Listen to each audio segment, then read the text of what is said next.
Hello, hello. Alors, j'ai des problèmes pour faire des lives, visiblement, aujourd'hui, ça ne veut pas. Est-ce que vous m'entendez déjà? Est-ce qu'on m'entend ou est-ce que je parle dans le vide? Entre Insta, mes écouteurs, mon micro, tout ça, visiblement, c'est compliqué.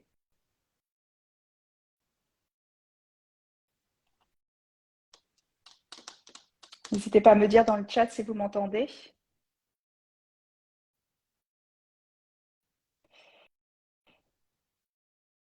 Ah, ça fait la même chose. Je ne comprends pas, j'arrive pas à inviter quel agent à qui je dois faire le live du coup du jour. Je vais essayer son autre compte éventuellement. Je vois sa demande, j'accepte. Ça ne fonctionne pas. Enfin, Ah, oh magie. Waouh. enfin, Mais qu'est-ce qui s'est passé? Mais je ne comprends pas. Mais ça fait une demi-heure que je suis là en train on d'insulter. devrait, on devrait mettre à jour l'Instagram. Oui, mais même là j'ai mis à jour et puis je t'invitais, ça passait pas. Je me sentais tellement seule. Et puis je demandais si on m'entendait. Ah bah apparemment on m'entendait, donc je racontais que de la merde en Ouais, plus. Waouh, tout ce temps. Bon, quand ça veut pas, ça veut pas, hein. Mais là, ça a l'air d'être ouais, OK. Donc, je te vois, je t'entends. Apparemment, on nous entend. oui. Super. Alors, du coup, on a changé parce qu'en fait, je devais être sur ton compte. Et puis, au final, comme ça marchait pas, on a testé sur mon compte. Ouais. Mais en vrai, c'est toi qui conduis le live du jour. Oui, puisque tu es mon invité. C'est Et ça? puis, j'avais des tas de questions qu'on me posait sur mon compte à Mhm. propos du live. Donc, je pense que j'ai pas besoin de te présenter puisque c'est sur ton compte. Donc, toutes ces personnes-là te connaissent déjà, pas vrai? Normalement, oui. Ok. Mais je dois dire que ce qui m'a attiré et sur ton compte, avant, je dois te féliciter. Ton compte, tes contenus sont vraiment percutants. Je pense Merci. que j'ai regardé un live avec toi et tu étais avec Psychologue Net, je Ouais, crois. psychologue.net, oui. C'était très amusant et puis de coup, et je me suis rendue sur ton compte et là, c'était percutant. Et surtout, tu parlais de l'hypersensibilité. C'était une courte vidéo. Mm. Et puis, j'ai dit, OK, il y a 2 ans de cela, et j'ai découvert que j'étais hypersensible. Donc, il y a des choses que je ne connais pas Mhm. vraiment. Je dis, OK, bon, elle parle bien de l'hypersensibilité. Ce serait bien qu'elle m'explique quelque chose, quoi. Et voilà, je me suis abonnée et puis je te propose un live et c'est fait. Super. OK, donc tu es coach en hypersensibilité et en confiance en C'est soi. ça, ouais. Je suis coach sur ces deux problématiques-là. Ça fait 2 ans, un peu plus de 2 ans et demi, on va dire, que j'ai décidé de coacher, sachant qu'au départ, j'étais slasheuse, donc je travaillais à temps plein en parallèle en fait de mon activité de coaching. Donc c'était assez dur de gérer les deux. Et puis là, depuis le début d'année, je suis à 100% sur le coaching. Et je suis ravie, ça me change la vie. Oui, c'est vrai, c'est un métier passionnant. C'est un métier passionnant. Surtout si on a à cœur d'aider, donc on se sent à notre Oui, place. tout à fait. C'est mon C'est cas. exactement ça. Ouais. Et du coup, c'est quoi pour toi l'hypersensibilité? C'est quoi? Donc, Alors, on entend pour tous plein de ceux qui nous choses. regardent, parce qu'il y a Oui, certaines personnes qui ne savent pas vraiment c'est quoi l'hypersensibilité. on entend pas mal de choses. C'est vrai que c'est assez à la mode en ce moment aussi. C'est un terme qui ressort beaucoup, mais on ne sait pas forcément exactement ce qu'il y a derrière. Souvent, on se contente de dire qu'en fait, l'hypersensibilité, c'est de l'hyper-émotivité. Donc, c'est des personnes qui pleurent beaucoup, qui sont très émotives, qui vivent vraiment leurs émotions à fond. Euh, Mhm. oui, c'est vrai, mais c'est un peu réducteur. Enfin, c'est même complètement réducteur de limiter une personne hypersensible à quelqu'un qui pleure. Sachant qu'il y a même certains Mhm. hypersensibles qui, justement, ont du mal à pleurer et qui ont du mal à gérer cette partie-là. Donc, c'est pas parce qu'on pleure qu'on est hypersensible, en fait. Pour moi, il y a trois caractéristiques principales, trois piliers de l'hypersensibilité. On a l'hyperémotivité, l'hyperesthésie et l'hyperempathie. L'hyperémotivité, c'est effectivement le fait d'avoir des émotions qui sont décuplées. Donc, généralement, les personnes hypersensibles ressentent les choses de manière très intense et elles le ressentent et la société aussi va leur envoyer cette image-là, hein, puisqu'on va leur dire souvent tu es trop susceptible, tu prends les choses trop à cœur, voilà ce type de phrases qu'on peut entendre, parce qu'elles vont vivre des choses Des de phrases que manière… j'entends assez souvent. Pardon? Des phrases que j'entends assez Oui, souvent. elles vont vivre des choses de manière très intense et pour elles c'est normal, mais on peut leur envoyer le fait qu'en fait c'est pas normal et qu'elles sont différentes. Oui. Et ces personnes-là, ces personnes hypersensibles. Et c'est vrai que c'est aussi un des points qu'on retrouve souvent, c'est que les personnes hypersensibles, souvent, ont l'impression d'être différentes des autres, se sentent un peu comme un extraterrestre ou une extraterrestre, Oui. et ont du mal à s'intégrer complètement à la société, si je peux dire, classique.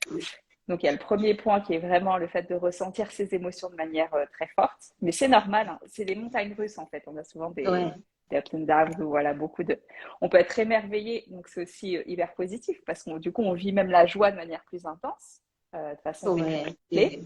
Mais après aussi les émotions qui sont plus difficiles, du type la tristesse par exemple, forcément vont nous impacter davantage. Donc il y a ce premier point qui est très émotionnel. Et à côté de ça, on a l'hyperesthésie, qui est un deuxième pilier important. Alors l'hyperesthésie, c'est les sens, au moins l'un des sens qui est très développé en fait. Ça peut être l'ouïe, la vue, l'odorat. Donc on va avoir tendance à… Alors ça peut être un ou plusieurs, hein, parce qu'il y a différents niveaux, différents degrés, on va dire, d'hypersensibilité. Donc chacun est différent hein, dans son hypersensibilité. Et du coup, on peut avoir un ou plusieurs sens qui vont être développés. Ce qui peut être parfois un peu gênant en fonction du sens et de comment on vit les choses. Ça peut être sur par exemple, si je veux dire, côté visuel, oui, on peut être touché par la lumière, par exemple. Alors moi, je sais que j'ai des difficultés à dormir quand il ne fait pas noir complet, comme dirait mon Et moi, compagnon. je ne peux pas. Donc, Je ne peux pas. tu peux pas. Non. Trop de lumière, non, je ne peux pas. On peut être justement gêné par trop de lumière ou absence de lumière. Voilà, ça va nous impacter d'une manière différente des autres. Ça peut donner voilà, des maux de tête ou autre. Ça peut être aussi le bruit, un bruit. Moi, c'est beaucoup les bruits répétitifs. Hein. Il y a un truc qui Oui, je s'allume dans mon supporte pas cerveau, trop. c'est j'ai envie limite de cogner dans un mur ou de cogner la personne qui fait ce bruit Ouais. répétitif. Donc c'est assez agaçant, ça peut être très frustrant même physiquement. Donc voilà, des bruits forts, des bruits répétitifs, des choses comme ça qui vont tout de suite allumer quelque chose dans notre cerveau et qui va nous stresser sur le coup, en fait. Alors que d'autres Oui. personnes vont pas forcément y faire attention et c'est sûr que c'est pas forcément toujours hyper évident quand on ne sait pas trop le gérer entre guillemets. Donc il y a ces deux exemples, mais il y en a d'autres, hein, tous ces sens qui peuvent être décuplés plus que la moyenne, c'est pareil à la moyenne. Et on a le troisième pilier qui est l'hyper-empathie. Donc c'est le fait d'être empathique avec les autres, de se mettre facilement à la place des autres.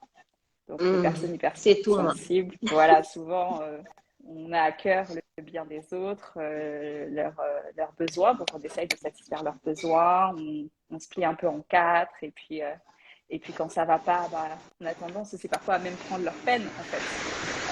Quand elles sont tristes, à finalement absorber cette tristesse comme une éponge, on parle d'éponge émotionnelle, et à être triste comme elle, comme la personne en face de nous.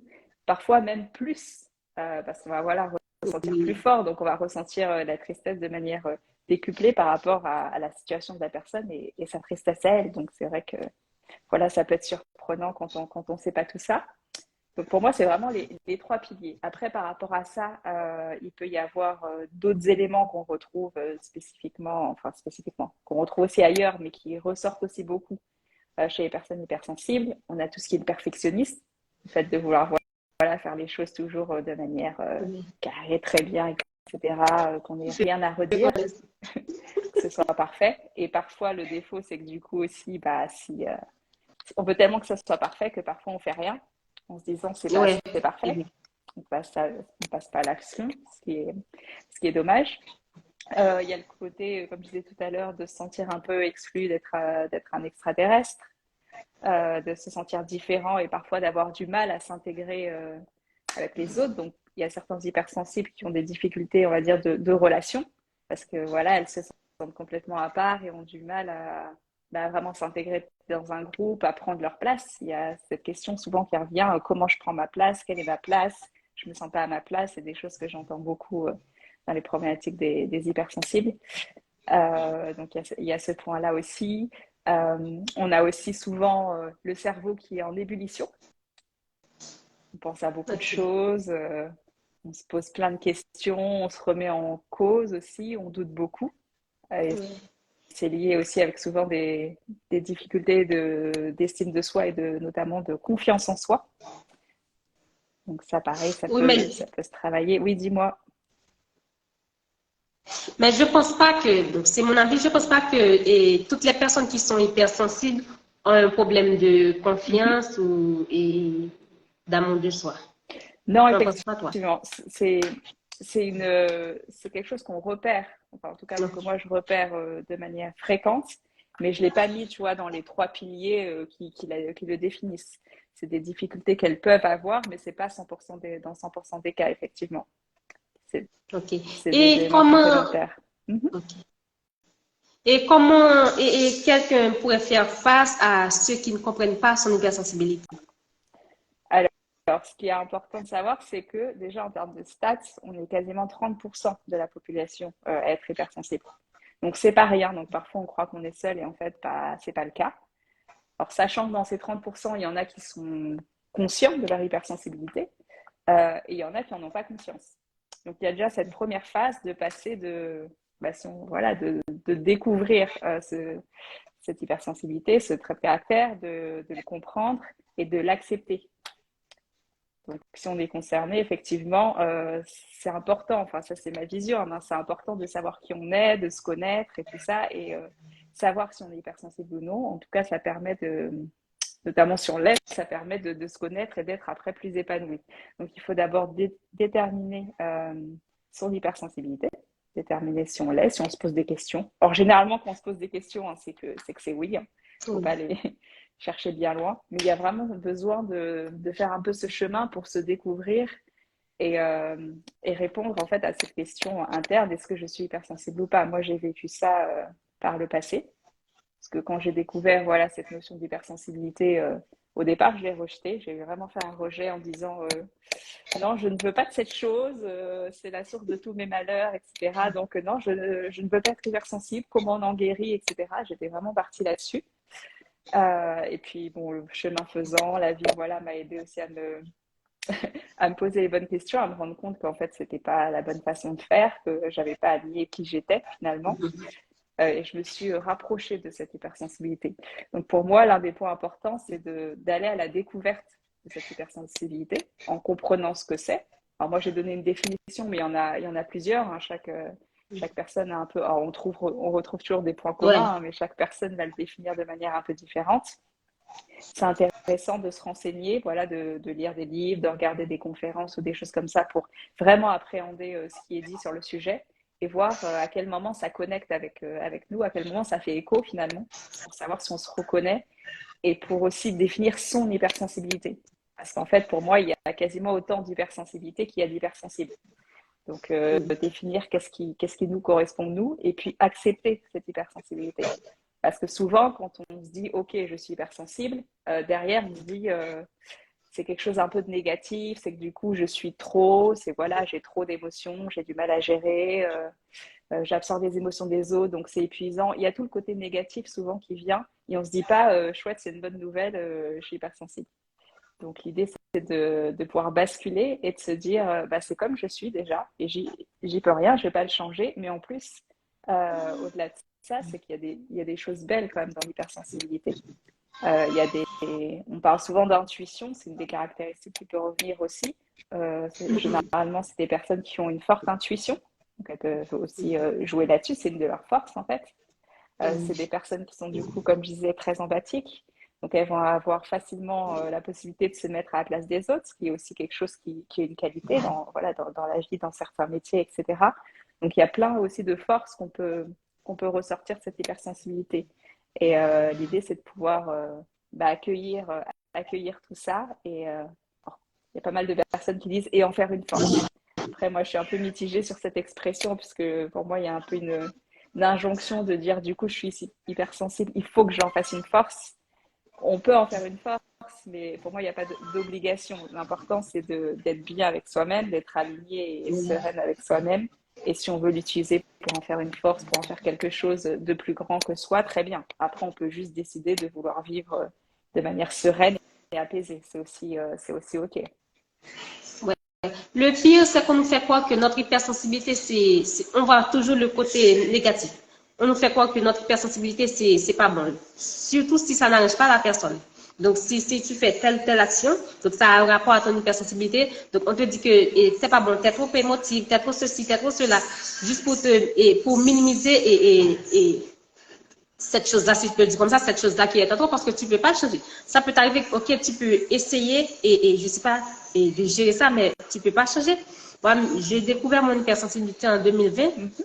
Je regardais des tas de lives, des conférences et j'ai lu des livres sur l'hypersensibilité, sur Instagram aussi. Je me suis dit, mais c'est tout moi ça, c'est tout moi.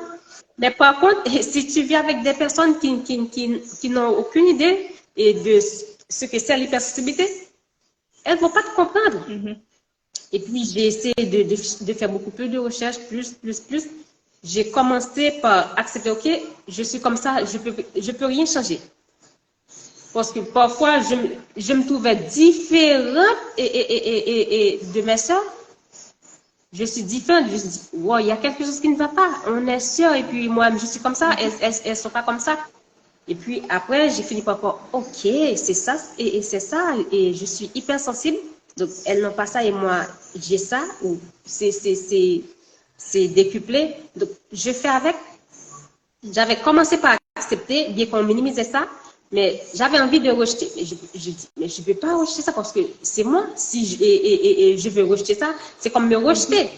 Tout à fait, Puis, 2022, je me suis dit, ok, Kenya, tu es comme ça, tu n'as rien à faire, tu ne veux pas changer et qui tu es, j'accepte. Et puis, j'ai mis un saut, je suis hypersensible, je ne peux rien faire. Donc, du coup, ok, j'accepte, je suis comme ça, mais il y a toujours des zones noires que j'arrive pas à comprendre ou que je me posais des questions. Par exemple, normalement, je regardais un documentaire sur l'hypersensibilité. On dit que une personne qui est hypersensible et lui est très développé, l'odorat, le goût, le toucher. Je dis, ok, il y a des personnes, c'est l'huile, l'odorat, il y a certaines, c'est la vue. Moi, je dis, je comprends pas. Moi, c'est les cinq sens. Est-ce que c'est un problème? J'ai jamais trouvé de réponse. Quand tu dis les cinq Parce que sens, est-ce que c'est un problème, c'est-à-dire? Quoi donc? Quand tu dis les cinq sens, c'est un problème, qu'est-ce que tu veux dire par là? Non, je dis, est-ce que c'est un problème? Parce que les cinq sens, parce qu'on nous dit et deux ou trois sens, moi, c'est tous les sens. Je porte des lunettes depuis que je suis toute petite. Il y a ma tante, quand elle veut filer une aiguille, je peux le faire, même si c'est petite. Elle dit, mais tu portes des lunettes, comment tu arrives à voir ça? Je dis, je ne sais pas. Elle m'a dit, mais eh bien, tes yeux sont parfaits. Je dis, je ne sais pas. Par contre, mes yeux ne sont pas parfaits. Et puis après, j'ai fini par voir, ok, est-ce que c'est comme on dit que les hypersensibles et la vue est très développée? Je dis, ok, on dirait que c'est à cause de ça. Le goût, tout, c'est très développé chez moi.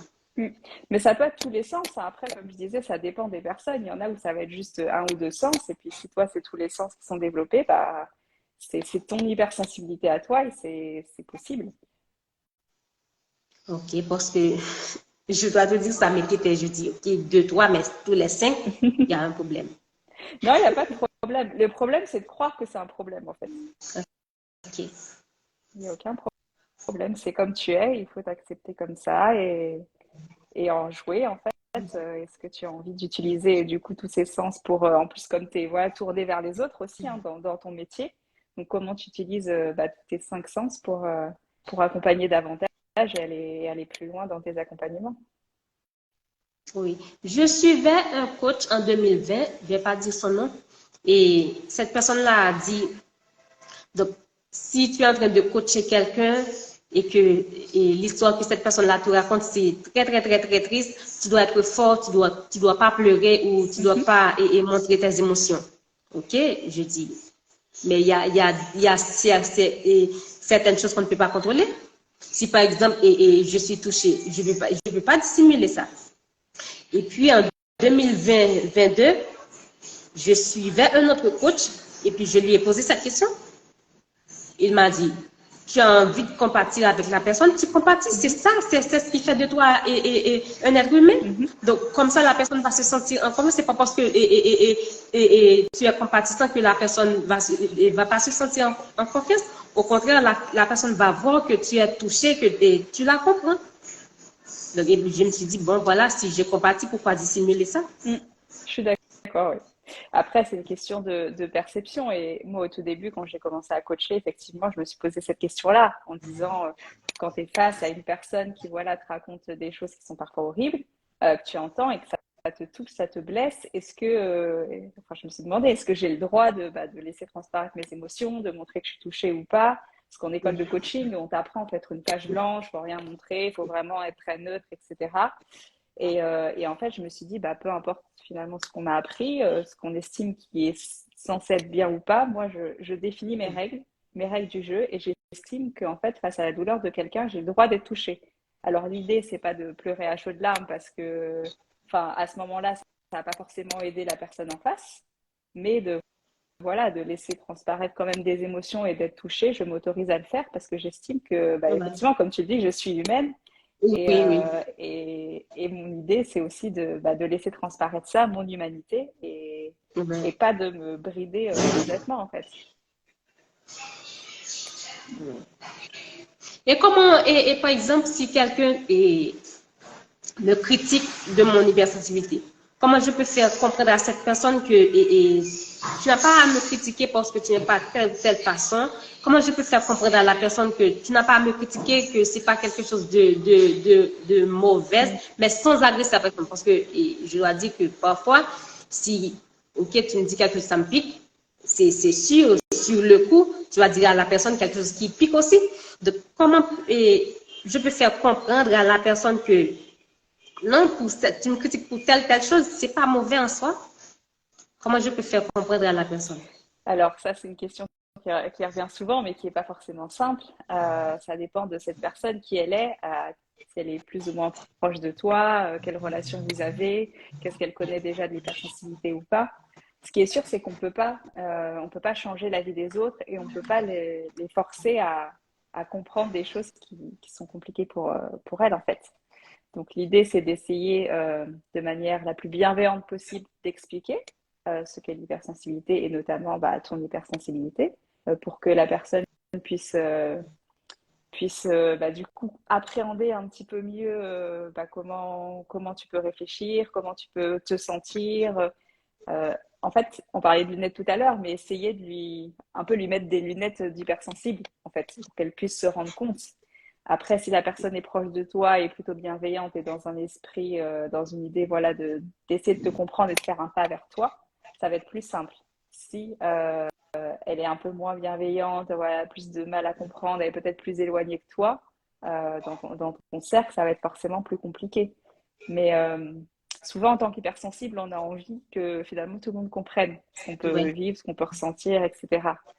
Et malheureusement, j'ai envie de dire, la vie, c'est pas comme ça. On peut nous s'exprimer, on peut exprimer ce qu'on ressent, et en utilisant un des outils qui est très bien là-dessus, c'est la communication non violente, pour exprimer vraiment ce qu'on ressent sans accuser, en fait.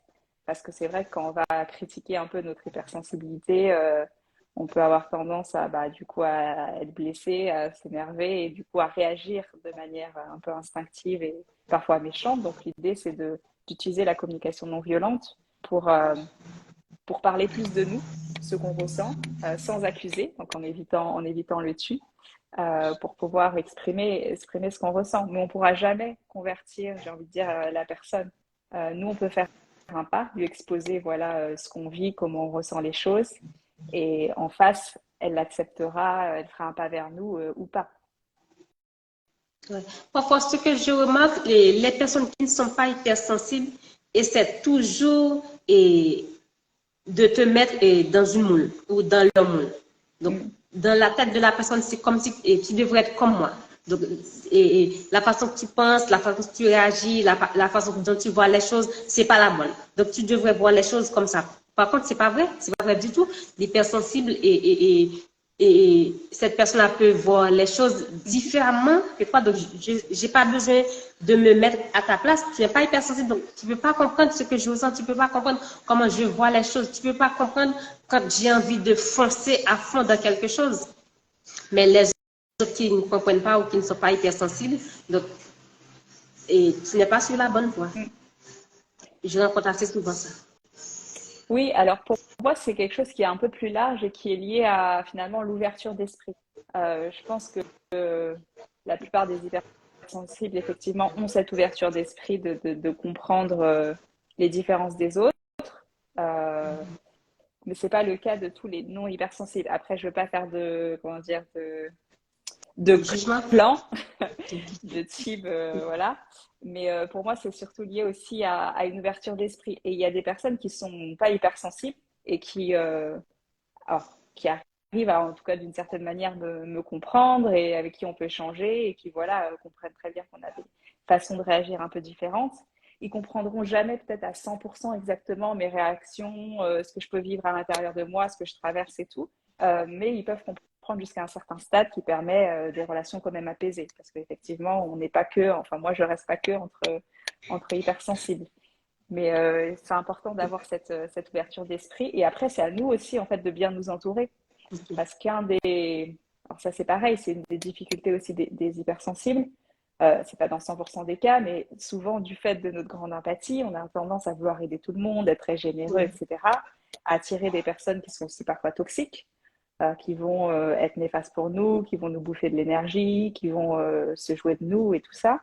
Et c'est à nous de pouvoir apprendre à poser nos limites pour être en Oui, surtout dans sécurité. les relations sentimentales. Dans tout, mais effectivement, surtout dans les relations, on a Ouais. ces amours toxiques, cette dépendance affective aussi qui peut se créer.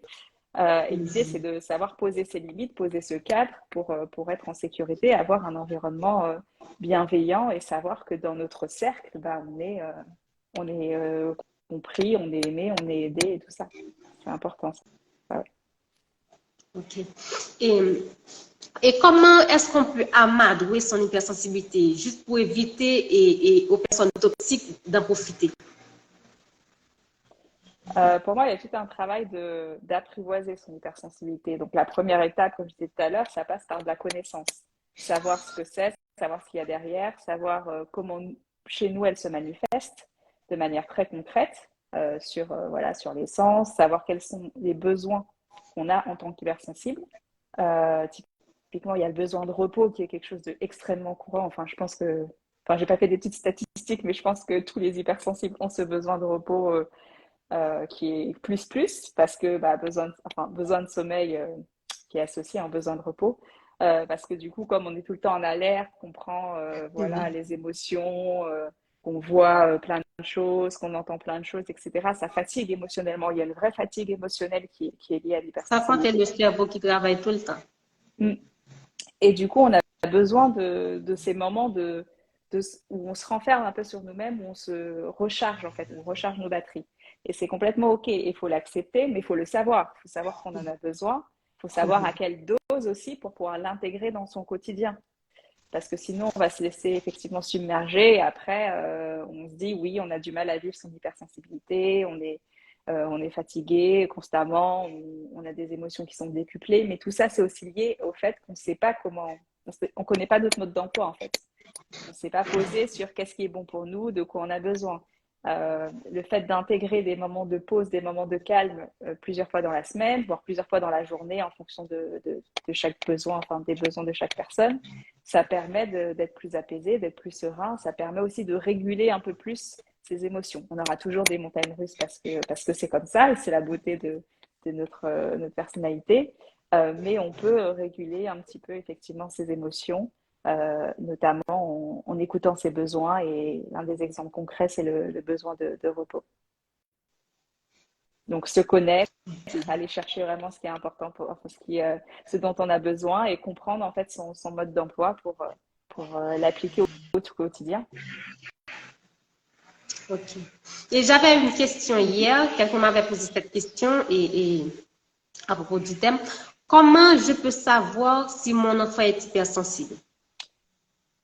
Alors, je ne suis pas spécialisée dans les enfants, mais j'ai quand même plusieurs éléments de réponse. Déjà, l'hypersensibilité, très souvent, elle est familiale, j'ai envie de dire. Donc, quand on est hypersensible, souvent, on a l'un des deux parents qui l'est aussi. Et parfois, même, il y a des parents qui l'apprennent en découvrant l'hypersensibilité du coup de leur enfant.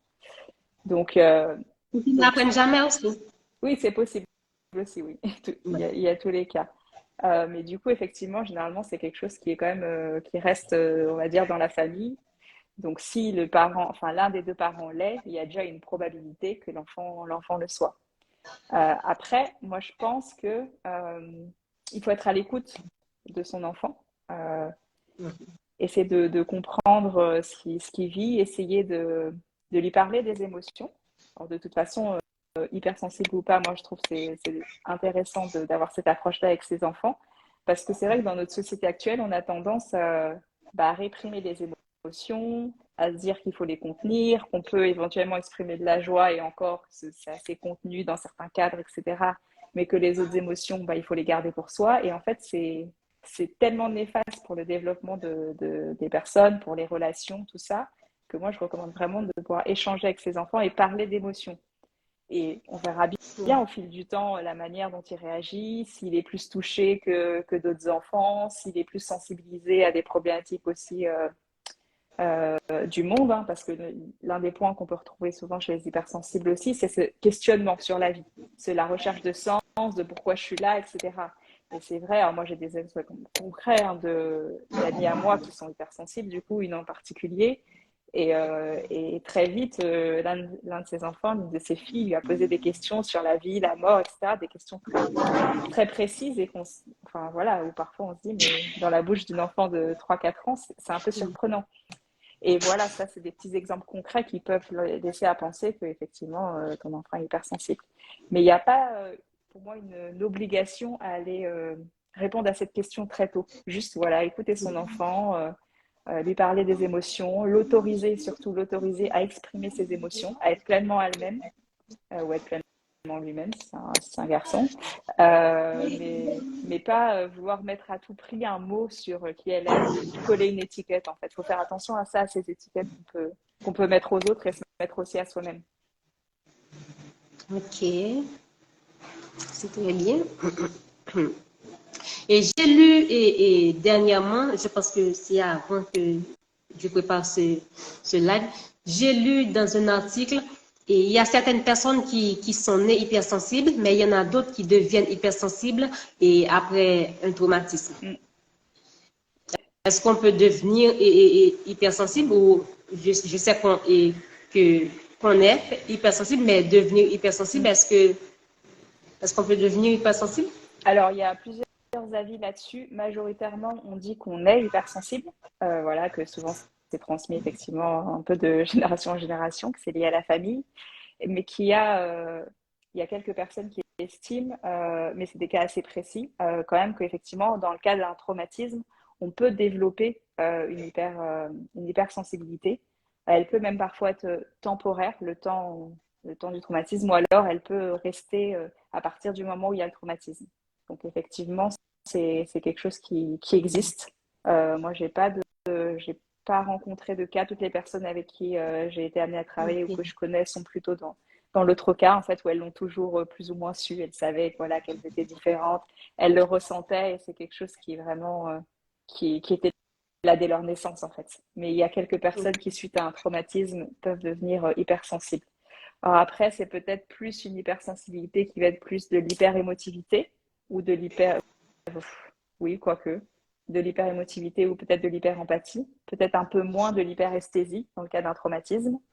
Mais j'ai pas eu de cas concret autour de moi. Ou à moins que, et je ne suis pas psychologue ni psychiatre, ou à moins que son hypersensibilité était au sommeil et puis un traumatisme a déclenché ça.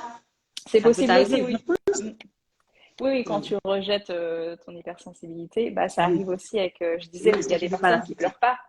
Il y a des personnes qui sont hypersensibles et qui ont vraiment beaucoup de mal à pleurer parce qu'elles ont renié ça, voilà, on leur a toujours dit qu'il fallait pas pleurer, il y a eu des injonctions très fortes et elles ont du mal à exprimer leurs émotions, ce qui est vraiment en contradiction avec l'hypersensibilité. Quand on dit on ressent tout très fort, on exprime les choses, ces personnes-là, en fait, elles se reconnaissent pas forcément parce qu'elles bloquent, parce que Ouais. elles bloquent leurs émotions et du coup, elles se reconnaissent pas dans cette définition-là et pourtant elles le sont aussi. Donc c'est pour ça qu'il faut vraiment libérer la parole sur les émotions et libérer ses émotions. Parce qu'en fait, les émotions, c'est des messages. C'est des messages qu'on vient nous transmettre et c'est pour ça que pour moi, c'est vraiment une beauté de l'hypersensibilité. C'est qu'en fait, vu qu'on a plus d'émotions, c'est-à-dire on a plus de messages. Et ces messages-là, ils sont là pour nous orienter sur ce qui est bon pour nous, sur les décisions à prendre, sur les choix à faire. Donc en fait, c'est comme si on avait plus de clignotants que les autres pour savoir où était le bon chemin. Donc c'est génial.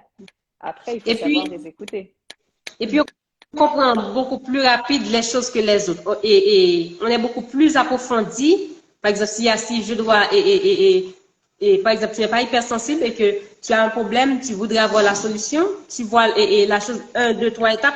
L'hypersensible peut voir jusqu'à la fin. Ou 1, 2, 3, 4, 5, 6, beaucoup plus loin que toi. Je pense que les hypersensibles sont beaucoup plus approfondis dans tout ce qu'ils font, dans tout ce qu'ils cherchent, dans tout ce qu'ils au niveau de réflexion. Je pense que on est très approfondi en tout. Alors après, il faut aussi préciser parce que du coup, parfois, il y a aussi un peu l'amalgame.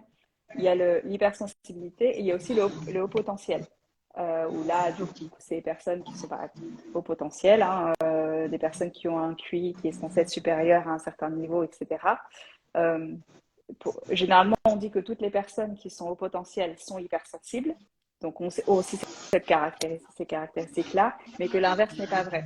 Donc, que tous les hypersensibles ne sont pas au potentiel. Mais il y a peut-être des personnes qui nous regardent qui sont dans ce cas-là, on peut être et hypersensible et au potentiel aussi. Ok. Ok, je sais que normalement il y a des tests à faire. Ce sont des tests comment je peux dire ça? Des choses qu'il faut cocher, mais c'est pas des tests qu'il faut faire. Ok, on doit me mettre dans une machine et voilà, étudier mon cerveau, quoi. Je sais que ce sont des tests. C'est pas vrai? Oui, pour le haut potentiel, il y a un test effectivement qui est lié au test de QI, en fait, qui est scientifique, qui existe, qui est concret, qui va définir, j'aime pas trop ce terme, mais bon, qui va dire, en tout cas, donner un résultat et dire à la personne, oui, tu es au potentiel ou non. Ce qui peut être d'ailleurs traumatisant dans le cas où on te dit, bah non, alors que tu penses l'être. Bon, parfois, c'est un peu dur à encaisser, mais soit. Et par contre, pour l'hypersensibilité, il n'y a pas de test, je dirais, officiel scientifique. Il y a plusieurs tests qui existent, qui peuvent te donner des pistes, hein. D'ailleurs, moi, j'en ai sorti un là, il y a pas longtemps, qu'on trouve sur mon site. Donc, c'est un test avec quelques questions pour que tu puisses te situer et pour te donner une tendance un peu. Mais il n'y a rien de... En fait, le meilleur test pour l'hypersensibilité, c'est toi. C'est de savoir au fond de toi comment Ouais, tu te sens ouais. et est-ce que tu te sens hypersensible ou non. Pour moi, c'est vraiment ça. Parce que tous les autres tests, ça va t'aider à mettre au clair tes idées, à peut-être te positionner si tu as besoin de l'être. Et je comprends tout à fait, parce que moi, je suis passée par là, hein. J'ai eu cette période où j'ai fait tous les tests possibles et imaginables du net pour être sûre que j'étais hypersensible, alors qu'en fait, la réponse, je l'avais, elle était en moi, mais j'avais besoin d'un tampon, en fait, qu'on me dise, ça y est, c'est bon, tu mens pas, t'as ton diplôme d'hypersensible. Donc, j'avais ce besoin-là, donc je comprends tout à fait. Mais il faut savoir qu'en fait, la réponse, elle est à l'intérieur de vous. Donc, allez chercher vraiment à l'intérieur de vous et demandez-vous est-ce que vous l'êtes ou pas, quoi. Oui, parce que si tu dis que, ok, je suis hypersensible et que la personne ne se parle pas, ah, toi, tu n'es pas hypersensible, tu es ceci, tu es bon, ça, c'est quoi? Tu n'es pas à l'intérieur de moi. Donc, je te dis et comment je me sens, qui je suis. Donc, tu n'as pas à dire que je ne suis pas hypersensible parce que tu ne vis pas les émotions. C'est ça? Donc, et si je suis quelqu'un qui dissimule les émotions, ok, c'est pas parce que je pleure pas tout le temps, je ne fais pas pleurer ça que je suis pas hypersensible. c'est pas parce que je fais pas ceci ou cela en ta présence que je ne suis pas hypersensible. Parce qu'il y a certaines personnes qui sont hypersensibles, mais qui savent comment dissimuler ça. Oui, Oui. ouais. Oui. Il Donc, faut pas se cacher. ah, mais je dois dire, c'est quelque chose que je faisais assez souvent. Donc, l'année dernière, j'ai pris la décision, j'ai dit, bon, voilà, Kenya, tu dois accepter tu es comme ça. Et j'ai dû, il y a des tas de fleurs que j'ai dû cacher, des tas de choses que j'ai dû cacher. Puis, 2020, j'ai décidé de prendre mon cœur et de gratter. J'ai dit, je ne vais plus faire ça. Parce que refouler les choses, parce que tôt ou tard, ça va rebondir et ce serait pas bien. En fait, plus on Ouais. cache finalement sa nature, en fait, ça nous rattrape derrière. Ouais. Donc, on met des masques. On a souvent tendance à mettre des masques, à faire genre, voilà, à finalement renvoyer l'image qu'on a l'impression que la société attend de nous. Mais en faisant ça, déjà, on est malheureux. Et puis, ça va nous suivre. Et puis, ce mal-être, il va continuer à grandir à l'intérieur de nous, en fait, pour être pleinement épanoui. Moi, je suis convaincue qu'il faut oser être soi. Hein. C'est un peu mon Oui. mantra. Enfin, c'est carrément mon Mais mantra. tu sais, la société, je pense que la société, ou du moins les personnes qui ne comprennent pas ce que c'est l'hypersensibilité, nous font beaucoup de tort. Le pourquoi? C'est parce que automatiquement, tu es, par exemple, je prends toujours cet exemple-là, tu es quelqu'un qui est hypersensible et tu pleures tout le temps. Donc, la personne te fait croire que c'est pas bien. Toi, si tu es un garçon ou une fille, mais tu es un homme, tu ne peux pas tout le temps, tu pleures, tu es une fillette. Et toi, si tu es une fille, tu es toujours comme ça. Et non, sérieux, les hommes ne vont pas se prendre au sérieux. Je suis hypersensible, c'est pas mon hypersensibilité et qui va dire qui je suis, c'est pas mon hypersensibilité qui va faire en sorte que les hommes ne me prennent pas au sérieux juste parce que je suis quelqu'un qui pleure et tout le temps, ou juste parce que je suis quelqu'un de très empathique.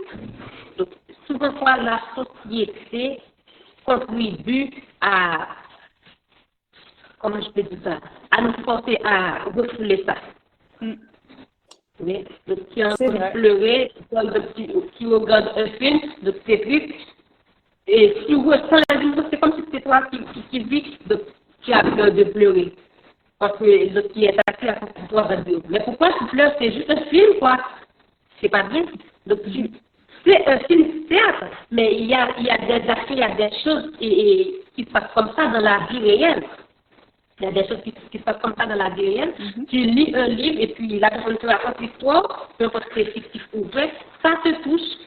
Parce que c'est vrai, et peu importe si c'est pas vrai, elle te raconte quelque chose de fictif. Mais je dis toujours, il n'y a rien de vraiment de fictif, en réalité. Parce que la personne imagine une histoire qui soit qui va se passer à l'avenir ou qui se passait, mais elle n'avait aucune connaissance. Juste la personne dit que c'est fictif, je l'ai inventé. Même je pense qu'au fond, il n'y a rien sur cette terre qui. Je ne peux pas inventer telle ou telle chose. Donc c'était déjà là, je sais juste et j'ai, comment je pourrais dire ça, améliorer ça. Mm. Ça grésille un peu chez moi là et tu es devenu un peu flou. Je ne sais pas ce qui s'est passé. Et moi, je te verrais bien.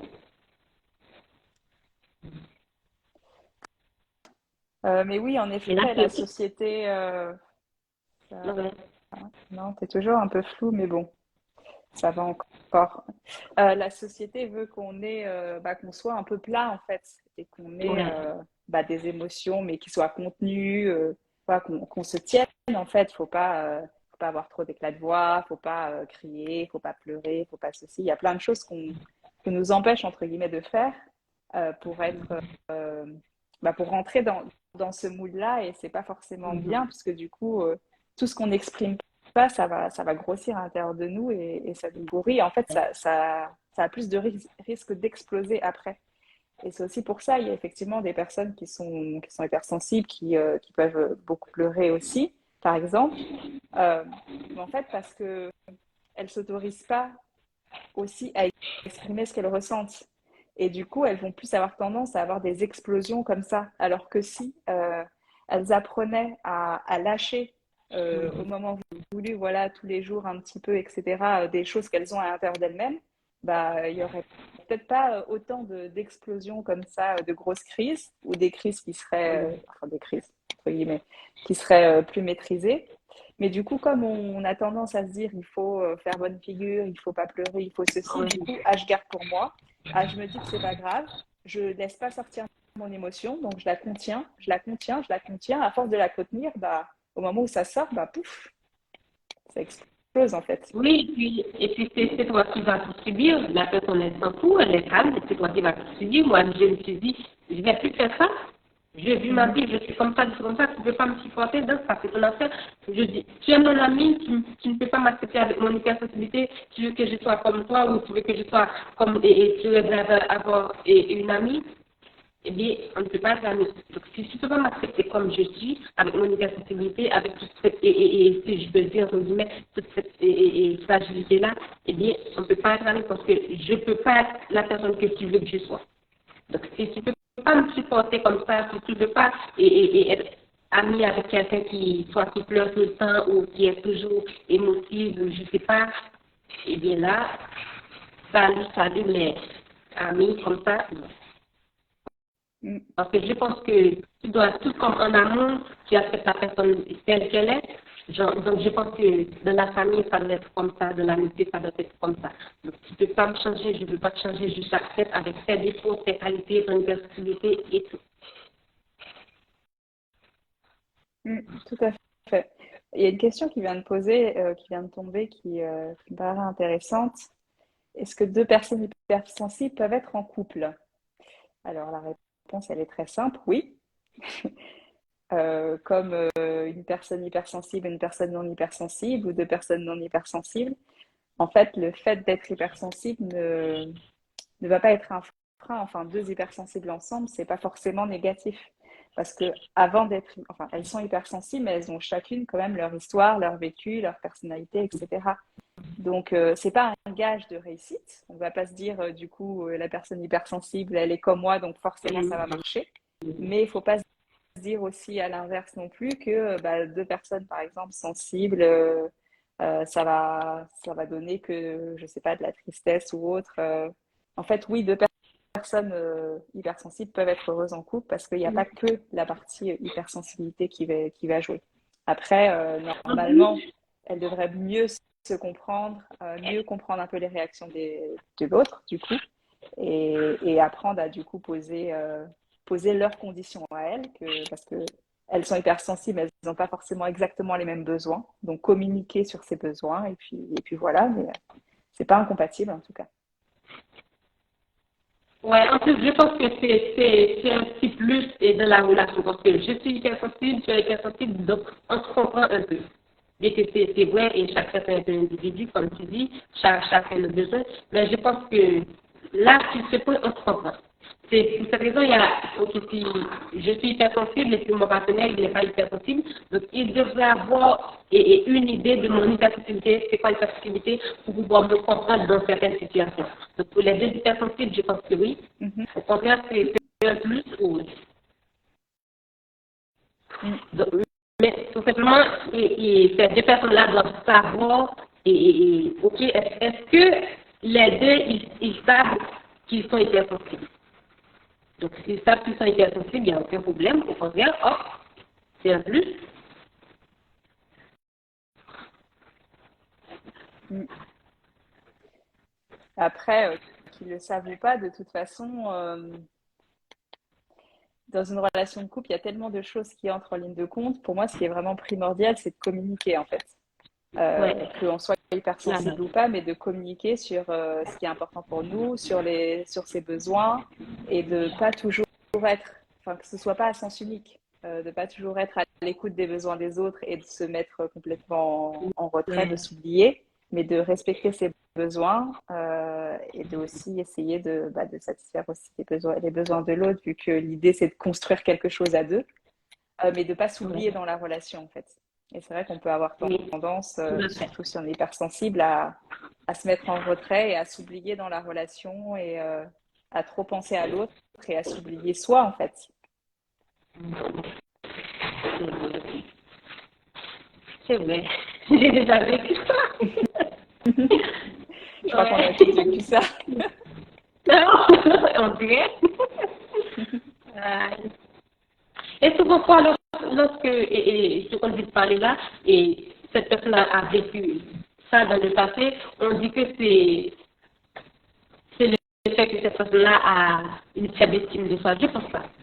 Parce que c'est pas pour me flatter, moi, et j'ai une forte estime de moi. Je ne vais pas dire que c'est à 100% parce que je dis toujours, l'estime de soi, tout comme la confiance en soi, c'est comme les montagnes.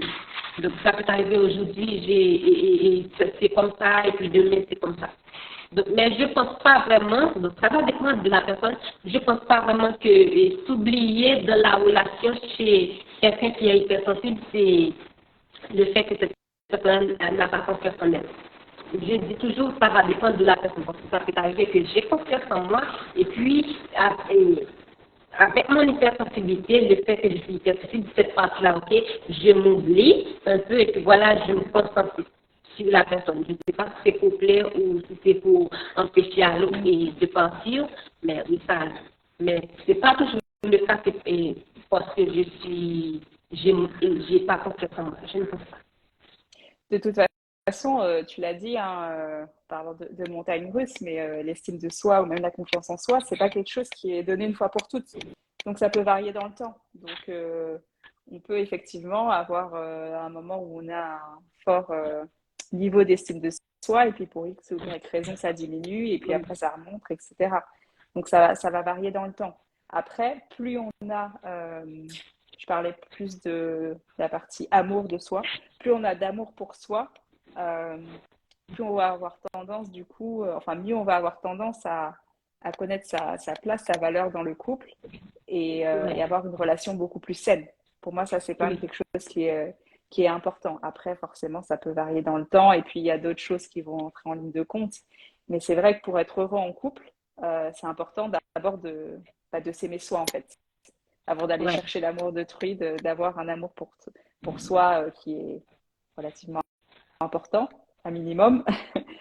Sinon, on va avoir tendance à vouloir remplir notre amour intérieur avec l'amour de l'autre. On va aller puiser comme ça et lui demander tout le temps de l'amour pour remplir notre vide intérieur. Et en fait, c'est un puits sans fond. Donc, ça ne sera jamais assez. Toutes les preuves d'amour, tous les discours, voilà, tout ce qu'il va apporter, ce ne sera jamais assez. Et la relation sera un peu vouée à l'échec. Donc, commencez par vous aimer vous-même pour pouvoir être heureuse et épanouie dans une vie de couple. Ouais, c'est tout à fait ça. Et sinon, je ne sais pas, est-ce que normalement tu l'as déjà dit, et sur ton site internet, tu as un test pour les hypersensibles. Donc, je ne sais pas sur mon compte et s'il y a certaines personnes qui ne connaissent pas le site d'Elsa. Donc, je ne sais pas si tu peux mettre le lien comme ça, ces personnes-là pourraient visiter ton site et essayer de passer le test parce que Elsa a le test d'hypersensibilité sur son site. J'ai remarqué que c'est intéressant. J'ai visité son site. Et sinon, si vous êtes intéressé, et Elsa va mettre le lien. Si elle ne met pas le lien, vous pouvez aller sur son compte Instagram, Elsa King Johnson. J'ai bien prononcé King? C'est ça. Johnson. Et vous allez sur son site. Donc, pour finir, je ne sais pas, est-ce que tu as un conseil crucial à donner aux hypersensibles ou à me donner? Un conseil final. Je ne sais pas s'il y a un conseil final, mais ce qui est important, c'est de vous faire confiance.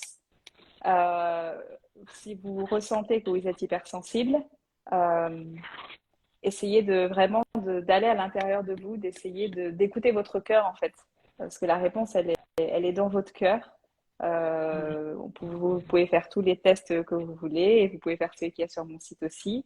Parce que du coup, ça déclenchera une série aussi d'emails et de conseils après par la suite, donc c'est intéressant.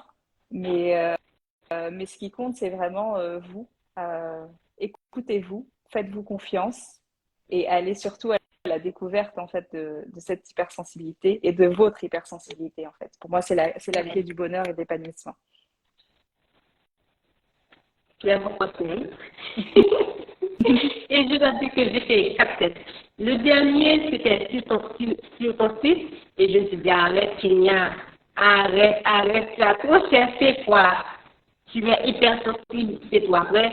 À chaque tête je vois, je fais plus tête. Je dis ok, c'est fini.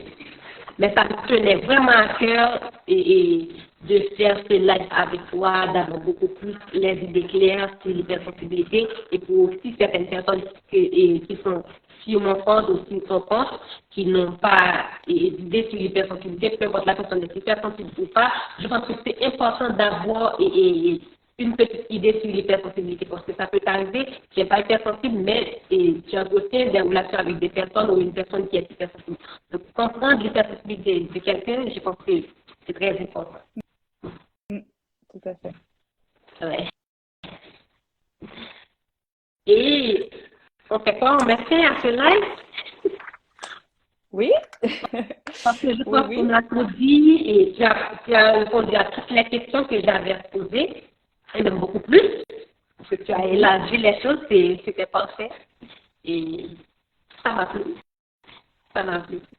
Bah, super. Moi aussi, ça a été un plaisir. On a eu quelques difficultés, enfin quelques, c'est pour être gentil, mais on a eu pas mal de difficultés Ouais. techniques au début, mais finalement, bah, on y est arrivé à faire ces lives, donc je suis contente. Heureusement, c'est ce qui est bon chez les hypersensibles, on est tenace.